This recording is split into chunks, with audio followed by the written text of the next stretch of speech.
ہر گھر میں جہاں عورت ہے، مرد ہو ساتھ عورت ہو، جس گھر میں عورت، دو چیزیں ضرور ہیں ہر گھر میں، ایک لپسٹک، ایک نیل پالش۔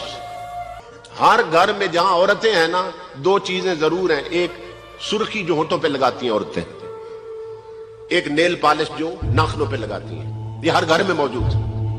مگر ان کے بارے میں شریعت کیا کہتی ہے یہ کسی کو معلوم نہیں۔ یہ سنیں، یہ گھر میں جا کے عورتوں کو بتائیں مسئلے۔ تاجدار کائنات کا دین مسجدوں سے گھروں تک پہنچانا، یہ مسجد میں آنے والوں کی ذمہ داری ہے۔ یہ باتیں گھر تک پہنچائیں، انہیں بتائیں کیا کہ جس عورت نے نیل پالش لگا رکھی ہو، اس کا جسم ناپاک ہو جائے، اس پر غسل واجب ہو جائے، وہ 1000 بار بھی غسل کرے، اس کا جسم پاک ہی نہیں ہوتا ہے۔